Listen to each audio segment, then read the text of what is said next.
Hello friends, ಇವತ್ತು ನಾವು ಬ್ಯಾಚುಲರ್ಸ್ಗಾಗಿ tomato rice ಮಾಡೋದು ನೋಡ್ಕೊಳ್ಳೋಣ. ಬರೀ 5 ನಿಮಿಷದಲ್ಲಿ ಮಾಡ್ಕೋಬೋದು. ಇದೇ ರೀತಿ ನೀವು ಮಾಡಬೇಕು ಅಂದರೆ ವಿಡಿಯೋ ಎಲ್ಲೂ ಸ್ಕಿಪ್ ಮಾಡದೆ ನೋಡಿ. ಮೊದಲನೇದಾಗಿ ಕಡಾಯಿ ಬಿಸಿ ಮಾಡಿ 3 ಸ್ಪೂನಷ್ಟು ಎಣ್ಣೆ ಹಾಕ್ತಿದ್ದೀನಿ.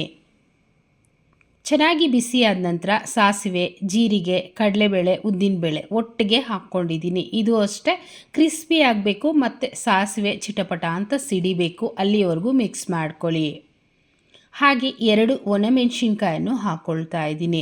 ನಂತರ 1 ಕಡ್ಡಿಯಷ್ಟು ಕರಿಬೇವನ್ನು ಹಾಕ್ತಾ ಇದ್ದೀನಿ. 5-6 ಎಸಳಷ್ಟು ಬೆಳ್ಳುಳ್ಳಿನ ಸಣ್ಣಕ್ಕೆ ಕಟ್ ಮಾಡಿ ಹಾಕ್ತಿದ್ದೀನಿ. ಬೆಳ್ಳುಳ್ಳಿ ಎಣ್ಣೆಲಿ ಚೆನ್ನಾಗಿ ಫ್ರೈ ಮಾಡಿಕೊಂಡ್ರೆ ರೈಸ್ ಜೊತೆ ಅಲ್ಲೆಲ್ಲೂ ಬ್ಯಾಗ್ ಸಿಗ್ತಿದ್ರೆ ಚೆನ್ನಾಗಿರುತ್ತೆ.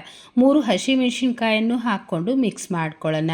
ಒಂದೊಂದೇ ಇಂಗ್ರೀಡಿಯೆಂಟ್ಸ್ನ ನಿಧಾನಕ್ಕೆ ಫ್ರೈ ಮಾಡಿ ನಂತರ ರೈಸ್ ಮಾಡ್ಕೊಳ್ಳೋದ್ರಿಂದ ತಿನ್ನೋದಕ್ಕೆ ತುಂಬ ರುಚಿಯಾಗಿ ಬರುತ್ತೆ.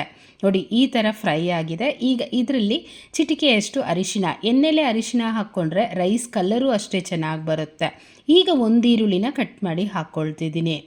ಈರುಳ್ಳಿನೂ ಅಷ್ಟೇ ಹಸಿ ಸ್ಮೆಲ್ ಹೋಗೋವರೆಗೂ ನಿಧಾನಕ್ಕೆ ಫ್ರೈ ಮಾಡ್ಕೊಳ್ಳಿ.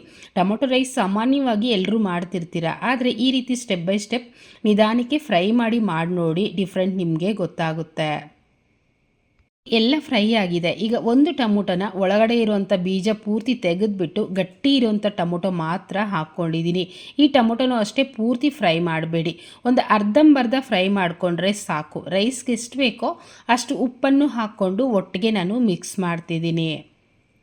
ನೋಡಿ, ಈ ಗೊಜ್ಜನ್ನು ನೀವು ಫ್ರಿಜ್ಜಲ್ಲಿ ಇಟ್ಕೊಂಡು 3 ಅಥವಾ 4 ದಿನ ಬಳಸ್ಕೋಬೋದು. ಓಕೆ, ಈಗ ರೈಸನ್ನು ಹಾಕ್ಕೊಳ್ಳೋಣ. ಬಿಡಿಯಾಗಿರೋಂಥ ಅನ್ನ ಹಾಕ್ಕೊಂಡ್ರೆ ತಿನ್ನೋದಕ್ಕೆ ಚೆನ್ನಾಗಿರುತ್ತೆ. ನಾನು ಒಬ್ಬರು ಅಥವಾ ಇಬ್ಬರಿಗಾಗೋಷ್ಟು ಮಾಡ್ತಾಯಿದ್ದೀನಿ. ಈಗ ಸ್ಟವ್ ಆಫ್ ಮಾಡಿನಾದರೂ ಮಿಕ್ಸ್ ಮಾಡಿ ಅಥವಾ ಆನಲ್ಲಿಟ್ಟು ಮಿಕ್ಸ್ ಮಾಡ್ತೀನಿ ಅಂದರೂ ಮಾಡ್ಕೋಬೋದು. ನೀಟಾಗಿ ಮಿಕ್ಸ್ ಮಾಡ್ಕೊಳ್ತಾ ನಂತರ ಒಂದು ಸ್ವಲ್ಪ ಕೊತ್ತಂಬರಿ ಸೊಪ್ಪನ್ನು ಹಾಕ್ಕೊಳ್ತೀನಿ. ಅಥವಾ ನೀವು ಗೋಡಂಬಿ ಹಾಕ್ಬೋದು, ಇಲ್ಲ ಕಡಲೆ ಬೀಜ ಹಾಕ್ಬೋದು, ಇಲ್ಲ ಅಂದರೆ ಕಾಯಿ ತುರಿ ಹಾಕ್ಕೊಳ್ತೀನಿ ಅಂದರೂ ಹಾಕ್ಕೋಬೋದು.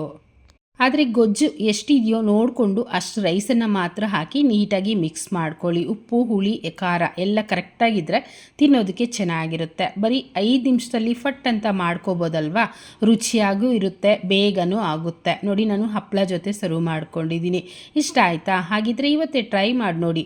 ಹೇಗೆ ಬಂತು ಕಮೆಂಟ್ ಮಾಡಿ, ಲೈಕ್ ಮಾಡಿ, ಶೇರ್ ಮಾಡಿ, ಹಾಗೆ ಚಾನೆಲ್ನ ಸಬ್ಸ್ಕ್ರೈಬ್ ಮಾಡ್ಕೊಳ್ಳಿ. Thanks for watching.